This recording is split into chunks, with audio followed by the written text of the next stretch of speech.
যোৱা কেইমাহ ধৰি আমাৰ বৰগোলাই কেঁচাবস্তিত এটা বাঘে এটি সন্ত্ৰাস চলাই আছিলে। আমি বন বিভাগত আমি খবৰ দি আমি এটা বাঘ ধৰিবলৈ মানে পিঞ্জৰা আবদ্ধ কৰিছিলোঁ। সেই পিঞ্জৰা আবদ্ধত আমি মুঠতে 3টা বাঘ আছে বুলি আমি বন বিভাগক কৈছিলোঁ। যিহেতু এটা বাঘ আমাক ধৰা পৰিলে কেইমাহ আগতে আপোনালোকে ৰিপৰ্ট চালে। এতিয়া আকৌ আমাৰ 3টাৰ ভিতৰত 3টা বাঘ আছে বুলি ক'লোঁ, এটা বাঘ লৈ গ'লে আকৌ 2টা বাঘ এতিয়া ওলাই পৰিছে। এটা মানুহৰ ঘৰ টিকা লাইন ওচৰতে মানুহৰ ঘৰৰ পৰা ছাগলী গৰু টানি নি খাবলৈ আৰম্ভ কৰিলে। লগতে ইমান ওচৰত আছে যিটো মানুহ ঘৰৰ ওচৰত আহি পালেহি মানুহক আক্ৰমণ কৰিব পাৰে, সৰু ল'ৰা ছোৱালী আক্ৰমণ কৰিব পাৰে।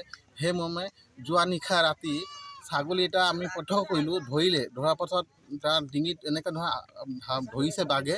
গোটেই গাঁৱৰ মানুহ মিলি বাঘটোক খেদিব সক্ষম হ'ল, খেদিলে আৰু ছাগলী ইতিমধ্যে মৃত্যুমুখত পৰিলে। আৰু সেই প্ৰত্যক্ষ চাই মই যোৱা নিশা ৰাতি মই বন বিভাগক অৱগত কৰালোঁ। অৱগত কৰাৰ পাছত মই খবৰ দিয়াৰ পাছত ফোন কৰাৰ পাছত মই ভিডিঅ'লো পঠালোঁ যে এনেকুৱা ছাগলী ধৰিছে বা এনেকুৱা গৰু ছাগলী গোটেইখিনি ধৰিছে খাইছে। আমি প্ৰত্যক্ষ কৰিছোঁ কোৱাৰ কাৰণে বন বিভাগ ইতিমধ্যে আমাৰ ওচৰত সম্পৰ্ক কৰিলে। আজি আহি এই বন বিভাগে আমাৰ পিঞ্জৰা এটা আবদ্ধ আপোনাৰ ওচৰৰ আগত লগাই পাতি দিছে আৰু আশা কৰোঁ অতি সোনকালে এই বাঘটো আমি ধৰিব পাৰোঁ আৰু মানুহ যাতে ৰক্ষা পৰে, প্ৰাণ ৰক্ষা পৰে।